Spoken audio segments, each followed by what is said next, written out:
Le Gave d'Oloron, l'une des plus réputées rivières à saumon, est un cours d'eau qui a totalement structuré ce territoire au pied des Pyrénées. C'est l'endroit idéal pour vous inviter dans quelques-uns des plus beaux endroits de Nouvelle-Aquitaine afin de voir comment la nature peut enchanter les hommes, les défier, les inspirer et parfois même changer leur vie.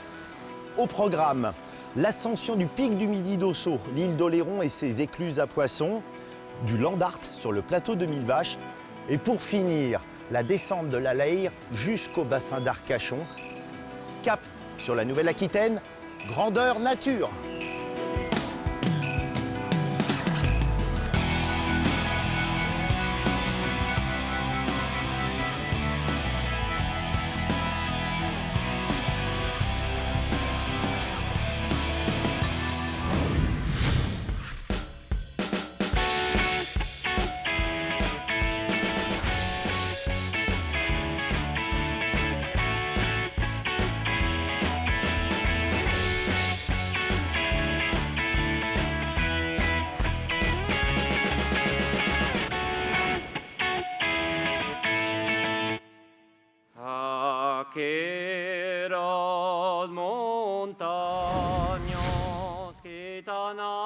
Au cœur du parc national des Pyrénées, le pic du Midi d'Ossau n'est pas le plus haut des sommets, mais c'est sans aucun doute celui qui a le plus de personnalité.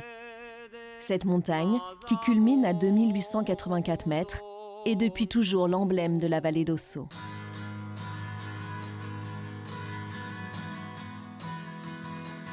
Le pic fait partie de la vie des habitants, au point qu'ils ont fini par lui donner un prénom, Jean-Pierre. Certains disent qu'il s'agit des prénoms de deux bergers pétrifiés par des sorcières, d'autres que les Anglais, nombreux dans le Béarn, avaient l'habitude de déformer l'expression géant de pierre en Jean-Pierre.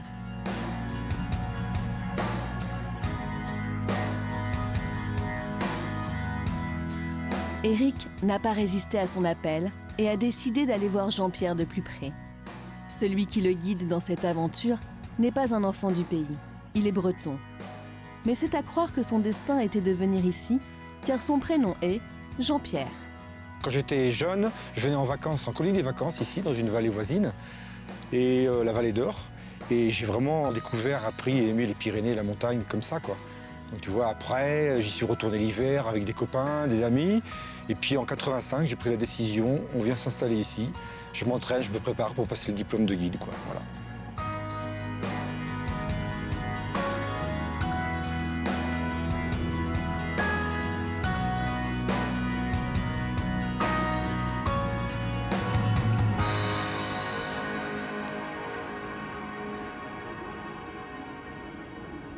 C'est une belle chaîne, hein. Qu'est-ce qu'on a devant nous? Ça monte à quelle altitude?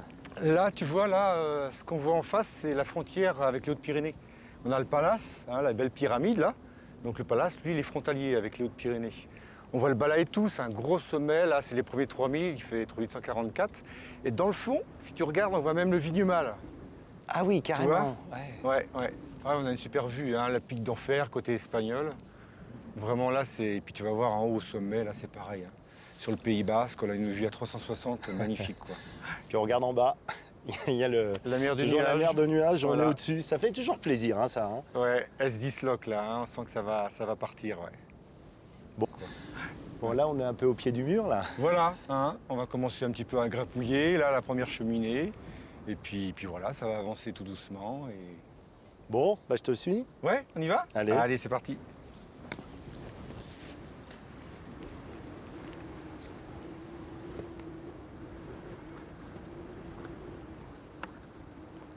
Allez, c'est bon. On peut y aller. Ok.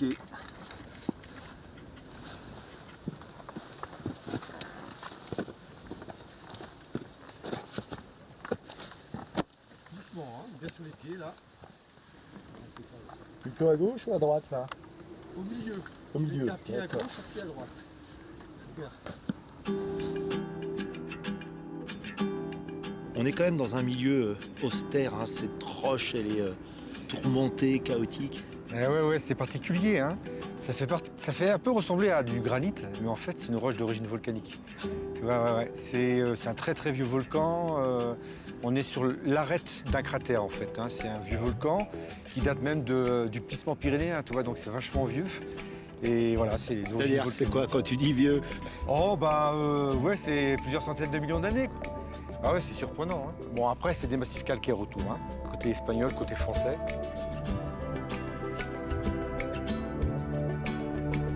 C'est une impression ou c'est un peu plus raide? Là, c'est ton échelle de meunier là en garage. Pas plus difficile.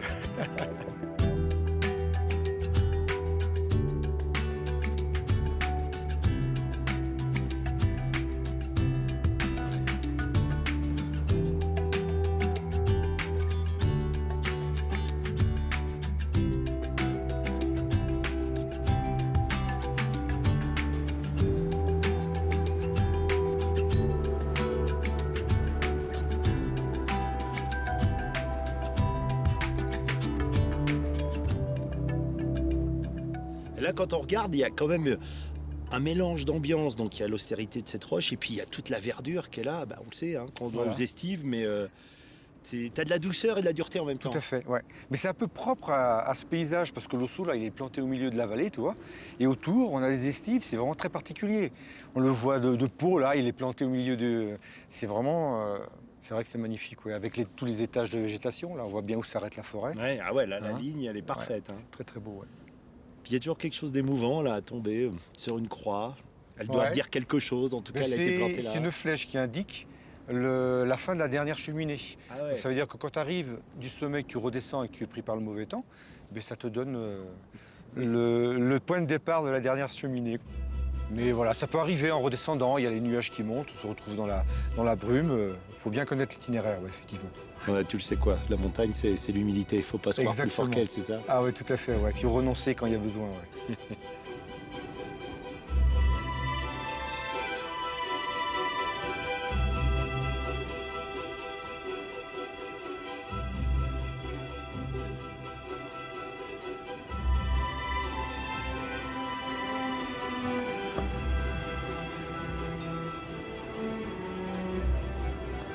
Il y a combien de vides en dessous là, Jean-Pierre? 800. D'accord.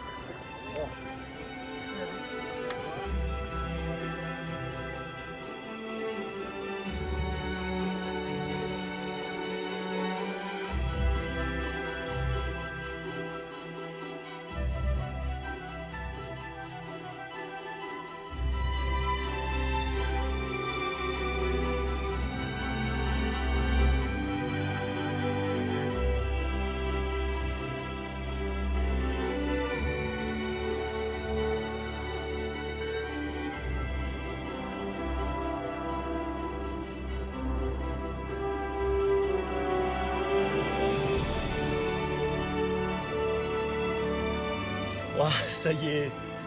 Ouf, C'est quelque chose, là. on Hein. y est. Et moi c'est une première, hein. Ouais. Donc je suis content, ouais. Eh oui. Vraiment merci. Super, bien joué, Eric. Ouh, quel point de vue autour. On voit tous les endroits en fait par lesquels on est passé. Là-bas c'est Ayous. Voilà, c'est les lacs d'Ayous, hein. Vous étiez l'autre jour, là. On voit le refuge en haut du troisième lac. Et puis après, bah, toutes les Pyrénées, la fin du Pays Basque, le Baritou, le Pic d'Ani, tout ça, c'est magnifique, quoi. Tout d'un coup, ça prend complètement une autre physionomie ces paysages. Hein. Ah, complètement. Et t'as vu comment on est planté au milieu, là? C'est unique, hein, ici. Hein. Tu vois, il n'y a pas d'autres sommets à droite, à gauche. Ah, bah, c'est ouais, pas ouais, que dans la tête, il y a un c'est truc. puissant, hein. Ouais, ouais. Waouh, ouais. Ouais, c'est sympa, ouais. Putain, c'est quelque chose, hein.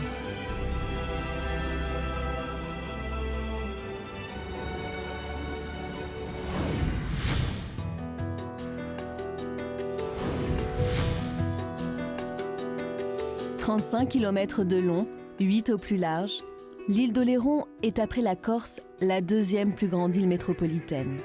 Mais chose surprenante, Oléron est une île de terriens. Au fil de leur histoire, les Oléronais n'ont cessé de chercher à tirer profit de l'océan, sans avoir à trop s'y aventurer. Et pour profiter d'une ressource alimentaire à portée de main, les poissons, ils ont développé un système particulièrement ingénieux, quasi unique en France, les écluses à poissons.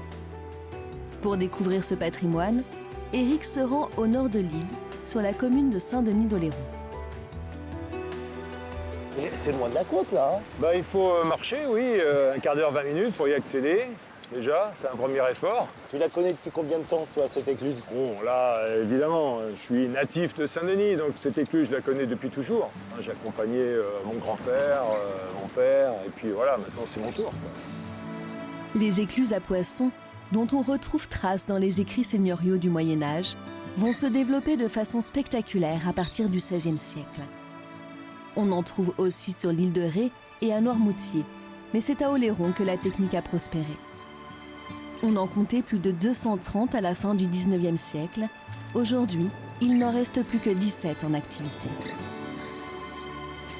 Ah, c'est impressionnant, hein. Ça fait quel diamètre? 400 mètres.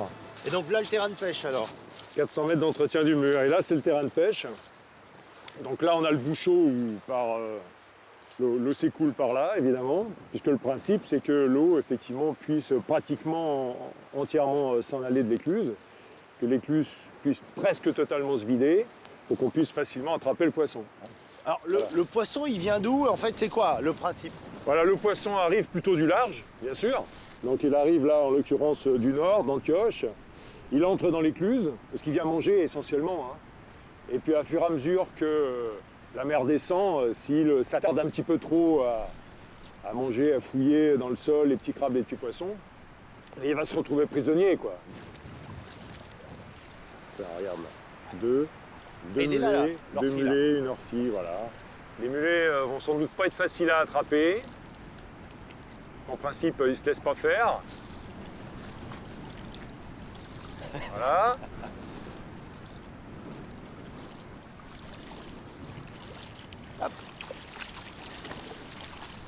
Voilà. Ouais, Voilà, le principe c'est ça, c'est de pouvoir attraper le poisson.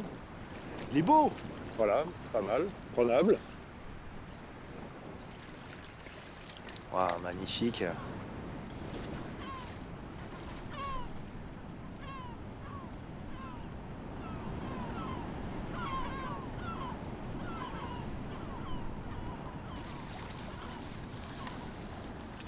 Voilà, donc là tu as une ortie. Voilà. Ça se mange, ça? Ça se mange, c'est pas très goûteux. Donc moi ce que je vais faire là, c'est que je vais la laisser repartir. Ouais. Tu vois, hein, voilà. C'est beau, hein? Mais ce qui est sympa aussi dans cette pêche, c'est de se dire, bah, ma foi, il y a du poisson, mais je le laisse. Parce que finalement, voilà, c'est pas, soit c'est une espèce qui ne m'intéresse pas, soit il est trop petit, soit j'en ai assez, et puis ce qui est en trop, je le laisse. Ça va repartir et faire des petits à nouveau, quoi. Voilà. Oh là, c'est une drôle de pêche, hein. Qu'est-ce que vous êtes en train de faire avec Sylvain? Voilà. Alors on a ramené 2 pierres, parce qu'on a une petite brèche. Il faut la réparer rapidement, parce que si on la répare pas rapidement, si la mer continue à être forte, en quelques jours, on peut avoir une brèche de 10 mètres. Donc pour nous, 10 mètres, c'est la catastrophe. Parce qu'ensuite, ça menace même l'existence de l'écluse. En fait, le mur, ça paraît impressionnant, mais en réalité, c'est très fragile. Construire un tel mur en pierre sèche, sans ciment, capable de résister aux assauts des vagues, est un savoir-faire que Jean-Michel a appris de son père et de son grand-père. Mais ces écluses à poissons sont plus qu'un patrimoine bâti. C'est aussi un pan de la culture populaire. Depuis des siècles, l'organisation communautaire est la même. Cooptation, nombre limité de co-détenteurs, la solidarité comme art de vivre.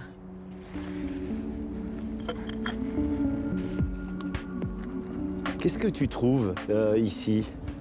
J'ai presque envie de dire tout, c'est-à-dire l'humilité par rapport à la mer. La patience aussi, parce que parfois on a des longues périodes sans pêcher, c'est un petit peu décourageant. Et l'esprit d'équipe, parce que c'est un esprit communautaire.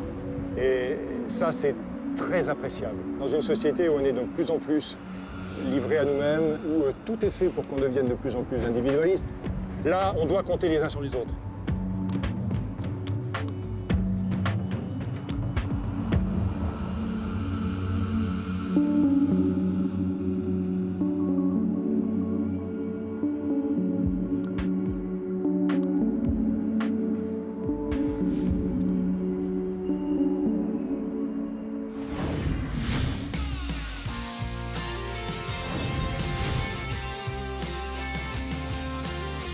Nous voici maintenant au cœur du parc naturel régional de Millevaches, dans le Limousin.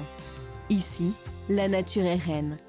Un immense lac de plus de 1000 hectares, entouré d'une belle et impressionnante forêt. Un décor idéal pour le land art. Né dans les paysages désertiques de l'Ouest américain à la fin des années 60, ce courant de l'art contemporain consiste à utiliser des matériaux de la nature et à créer des œuvres en plein air. Marc Pouillet fait partie de ces artistes pour qui la nature n'est pas seulement un objet de représentation, mais se retrouve au cœur de la création elle-même. Explique-moi ce que tu recherches ici, Marc. Je cherche pas, je vais trouver, là. Je suis obligé de faire d'observer. C'est la première des démarches, d'être dans des lieux comme ça, puis de vraiment très concentré sur, parce qu'on peut trouver des trésors un petit peu partout sous nos pieds. Là. Alors là, en l'occurrence, il y a plein de pommes de pin, comme je vais faire l'installation tout à l'heure avec les pommes de pin. Je vais ramasser des pommes de pin. Alors, je te propose une contribution. Est-ce que ça te plaisir. convient? Oui, parce que la récolte, c'est souvent le moment le plus... un moment très important, quoi. Donc, c'est bien de participer. Donc voilà, j'ai choisi... J'avais déjà ramassé des choses, des pommes de pin, du lichen, des fougères que j'ai trouvées autour, là. Magnifique, Magnifique, le lichen. Hein. Je vais faire mon installation ici. J'ai choisi l'endroit parce que c'est plus avec avoir... Parce qu'en fait, le plus important, c'est l'environnement. Ça va pas être ce que je vais faire, là, ça va être le pont. En fait, c'est presque une offrande au lieu. Je pense que je vais faire ici avec le...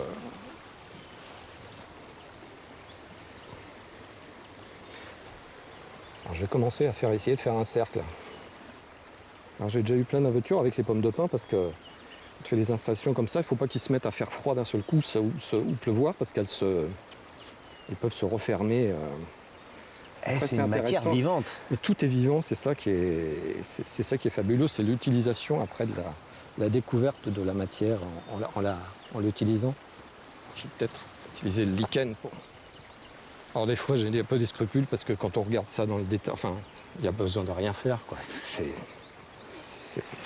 beau tout seul. Tu es en contact avec cette nature physiquement, hein, contrairement au peintre qui a le pinceau, qui est la terre. Tout est... Moi, je suis pas mystique, tout ça, mais il y a quand même un moment, des fois, on se pose des questions. Enfin, on fait vraiment partie de la nature. Ouais. C'est ça qui est magique, quand même. Je sais pas, tu veux... Allez, je vais t'aider. Attends, peut-être avec le sécateur, parce que... Ce sera plus facile et plus propre. Ouais, quoique.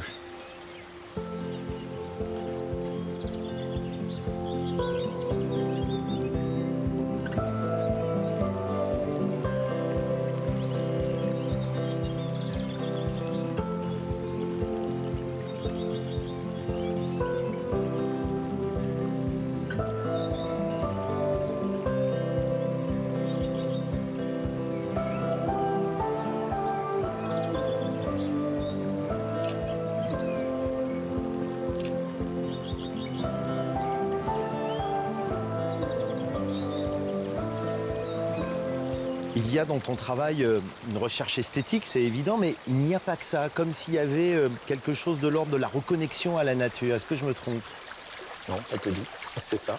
C'est même ce que c'est que j'essaye, je ne sais pas vraiment de faire passer des choses, moi j'ai pas, d'abord il n'y a pas de message, mais s'il y en a un quand même, c'est d'apprécier, le bonheur il est là, quoi. On l'a sous les yeux, sous les pieds, parfois on marche dessus, il suffit d'observer, de récolter, et puis voilà, c'est ça qui est important pour moi, le plus important. Mais dans ton travail, il y a cette phase qu'on a vécue avec toi d'ouverture, te laisser imprégner par ce que tu as autour. Bien sûr. Ouais. C'est même la démarche absolue, quoi. C'est de se lâcher, la grande expression du moment, lâcher prise, puis se laisser imprégner, comme tu dis, partout, par les éléments. Et là, on a le soleil, la pierre, l'eau. Le land art, comme je le fais, moi, c'est très lié à l'enfance, en fait. Dans les installations, parce qu'il faut retrouver son âme d'enfant. Et alors là, doublement, parce que moi, quand j'étais enfant, je passais mes vacances dans la Creuse, c'est ce qui m'a fait venir choisir cet endroit. Et j'allais à la pêche aux écrevisses avec mon père. Donc là, j'ai les pieds dans le sang, tout est là.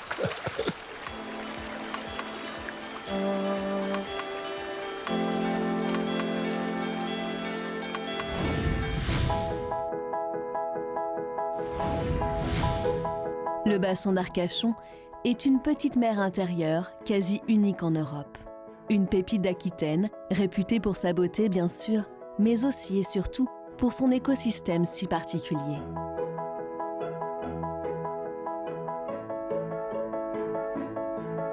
Pour percer les secrets de la richesse du bassin d'Arcachon, il ne faut pas hésiter à s'aventurer à l'intérieur des terres. Afin de mieux comprendre comment fonctionne cet écosystème, Philippe Brett, naturaliste, emmène Éric pour une descente de l'Allaire, ce cours d'eau qui alimente le bassin en eau douce. L'Allaire, elle prend sa source environ à 80 km d'ici. Ah, attention, tout le monde se trompe avec ça. C'est pas 80 km d'ici. C'est combien alors? Oh, bien plus, un peu plus d'une centaine de kilomètres. Et puis, elle traverse tout le parc naturel des Landes de Gascogne, qui est articulé sur le cours d'eau et ses affluents, tout le bassin versant, pour arriver ici, dans la zone du delta, entre Biganos et Le Teche. Donc, on a ici, c'est la réception de toutes les eaux douces qui viennent depuis tout le plateau landais. Elle est douce. Elle est franchement douce. Je te confirme. Alors tout à l'heure, tu vas voir, elle sera franchement beaucoup plus salée. C'est un endroit assez étonnant en termes de vision. C'est l'Amazonie, souvent on dit. Alors moi, je suis assez chauvin. Ce cours d'eau, il n'est pas tout à fait pareil que les autres. Donc, on ne compare pas. On va dire, ça peut ressembler. Il y en a qui disent c'est la mangrove, mais la mangrove, c'est pas ça encore, tu vois. C'est l'Allaire. C'est la laine. Moi, je préfère ça, vraiment. Et on en est fiers. Et on en est fiers. Voilà, et là, tu vas voir, ça va être beaucoup plus étroit. Et ici, on est au tout début du delta, ce qu'on appelle l'apex du delta. Donc, c'est pas un affluent, c'est vraiment une séparation des eaux ici. Donc, on passe à peu près de 1/5 à 4/5 au niveau du volume et du débit, tu vois.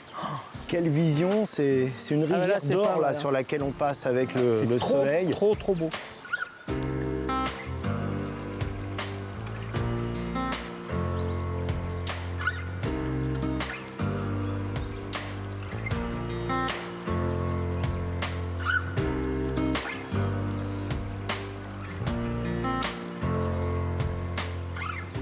Donc ici, gros changement de milieu. On a l'eau douce qui va s'effacer par rapport à l'eau salée de la mer qui vient régulièrement 2 fois par jour inonder cet endroit. Donc petit à petit, la végétation qui ne supporte pas le sel, comme les grands arbres, le chêne, l'aulne, les saules là qu'on avait tout à l'heure sur la partie haute, vont laisser la place à la roselière. Et puis ici, tu vois, c'est un endroit, même si ça s'est ouvert, ça reste quand même très fermé. Tu vois bien qu'on ne peut pas trop facilement partir d'ici. Donc, tout d'un coup, la difficulté technique en bateau, c'est plus vraiment d'éviter les obstacles. Il n'y en a plus. Ça va consister plutôt à jouer avec le vent, là, comme tu le sens, là, certainement, et négocier les courants quand ils ne sont pas tout à fait avec nous.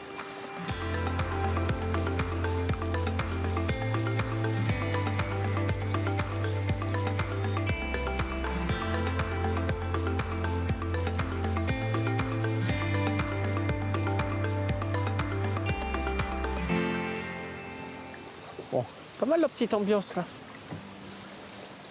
Là, on rentre carrément au milieu des roselières. Ouais, tu vois, ça c'est le kayak qui le permet. Quand tu emmènes des gens ici qui rentrent du coup en contact, comme je le fais aujourd'hui avec la nature, est-ce que tu dis pas que tu apportes ta pierre à l'édifice? C'est-à-dire que la sensibilisation à l'environnement, il passe par l'expérience, par le vécu. C'est bien évidemment, mais c'est tout un discours aussi. C'est-à-dire qu'il ne s'agit pas non plus que d'amener les gens à faire les choses. Tu vois ce que je veux dire? C'est pas simplement regarder bêtement en disant c'est beau. Ça, c'est carrément trop simple. Notre rôle, il est à quelque part aussi d'informer les personnes sur les risques qu'il y a, tu vois, aller sur ces milieux-là. Et donc, il faut faire attention, quoi. On n'est pas non plus forcément tout le temps à notre place là. Trouver sa juste place. Il faut y aller tout doucement. Tu vois, ce sont vraiment des environnements qu'il faut respecter énormément. La récompense. On est parti sous la forêt-galerie et là on découvre tout le bassin d'Arcachon, c'est magique. Le bassin qui joue à la mer, petite mer intérieure mais qui bouge pas mal là maintenant.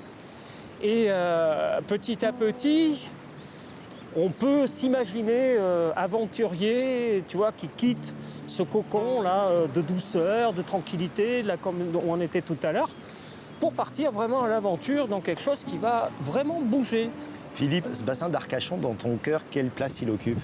La première, très clairement. Ah ouais. C'est quand même un endroit pour lequel j'aurais passé, on va dire, allez, plus de la moitié de ma vie. Donc ça compte, hein.